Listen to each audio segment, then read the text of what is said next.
Hi, I'm Chad. I'm Kristen. And this is HCB Ballroom, and we're teaching the intermediate beginning class. It's kind of combined. We expanded what we taught into the intermediate class. And today is April the 4th.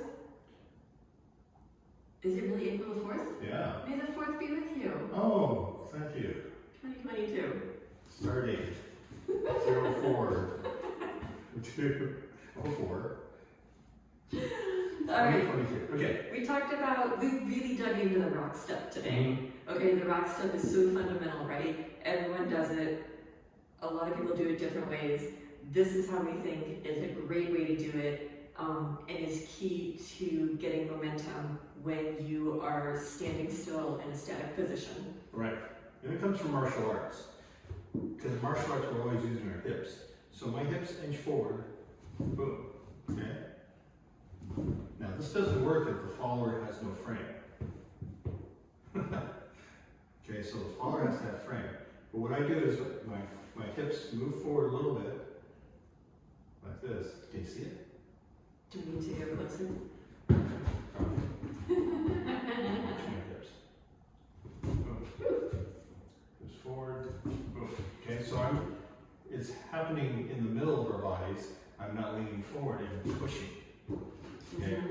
Kind of think about it if you're closing what you call, you say the garage door, I think about the car door. Car door. When it's closed, but not like all the way closed, and you can't just like slowly push it, right? You need that powerful push, but it only works when you're standing like in close proximity. Yes. And so you kind of want to think about doing that except with your belly button. So you're kind of like, Yeah. and so it's a little bit sinking down, right? A little bit sinking down, and then because your arms are connected to your hips, you're sinking down. Okay. And So then- she just rock stepped me. Oh yeah, sinking down, and then just kind of pushing that car door closed with your belly button. I'm rolling slightly forward on my toes. I'm not lifting up. I'm not, coming up here. I'm just because of the way, because I am pushing with my center here, it's more like an after effect. And so that's a concept that you can try and work on. Yep. So you see how powerful it is because she's moving my body. I weigh much more than she does. But because she's using her hip, because I'm using my hip, I can really get her rock step. And vice versa. Vice versa. And we call that the 1-inch rock step. After Bruce Lee's 1-inch punch. Okay. Anyway, so we also arc the rock step. We arc. Okay. We're drawing an arc on the floor. Okay. Now, as I do this, we've talked about this before. Okay. Rock step. This develops all the momentum. Now, if I just do a little bit, I only get a little bit of momentum. Or none. Okay. But if I really arc it and the follower arcs in response, you get a lot more power out of it, momentum. So, what we did in class, we showed different ways. We did one way with texture. Okay. So if I move with a partner, catch with my hip. Okay. Rock step, catch, turn. And so the arcing the rock step is important when you want to do something that's a rotational movement. Obviously, it doesn't work the same if you're doing a linear rock step, say example like on a rail. That would work for something like Charleston, right? Right. But for something where you want to spin or rotate, the arcing rock step is really good for that.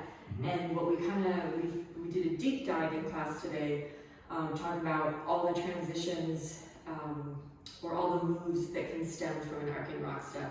And once you get that arcing momentum and you get that in your muscle memory, then you can just apply any of those moves with ease after a little bit of practice. Right. But in generally, it's really easy to link moves or interchange them. I think the analogy today was food, and it's like having a recipe, and you say, example, your egg beaters are the pork. Here's the egg beater move, right? And then say you have your recipe and you want to replace the pork with chicken. That's when you can do a catch turn. Right? And then what's our other example? The tofu. Oh yeah, the tofu one. I can do turns from here. Turns. Okay, double turn myself. Okay. I can do from promenade here. Oh, sorry, Canada, sorry. Canada, yes. Boom. Okay. And that move is particularly interesting because that combines an arcing rock step to rotate the follow to get in there. And then once you have your follow in front of you, you incorporate a standard regular backwards rock step to change the direction from a rotation to something that's linear. Think about it on rails. Yeah, I can do promenade from here. Promenade position. I can just let it go free. I can go up turn. And go one. Circle. Out of it. Okay, we can do sorry, we